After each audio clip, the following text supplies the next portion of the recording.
ગુજરાત કોંગ્રેસના પૂર્વ પ્રદેશ પ્રમુખ જગદીશ ઠાકોરે રાજકારણમાંથી સંન્યાસ લેવાના સંકેતે રાજકીય વર્તુળોમાં ચર્ચાઓ જગાવી છે। સમગ્ર મામલે જગદીશ ઠાકોરે સ્પષ્ટતા કરી છે। તેઓએ કહ્યું કે રાજકીય સંન્યાસ લીધો તે વાત તદ્દન ખોટી છે। હું આજીવન કોંગ્રેસમાં રહીશ, પદાધિકારીઓ કરતાં પણ સવાયું કામ કરીશ। એક ઉંમરે નવા યુવાનોને તક અને તાલીમ આપવી જોઈએ। સત્તા અને ચૂંટણી રાજકારણમાં નવી પેઢીને તૈયાર કરવી એ અમારી જવાબદારી છે।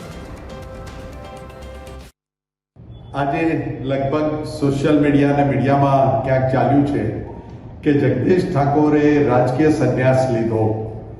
એ વાત તદ્દન ખોટી છે।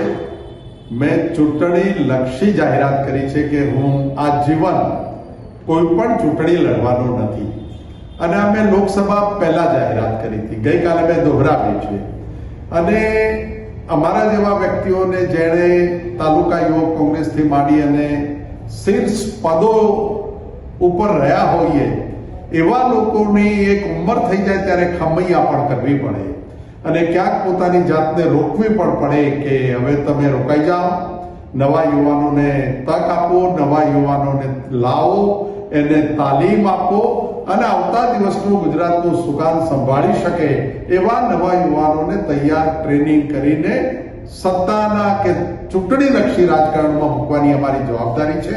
એના ભાગરૂપે મેં વાત કરી છે।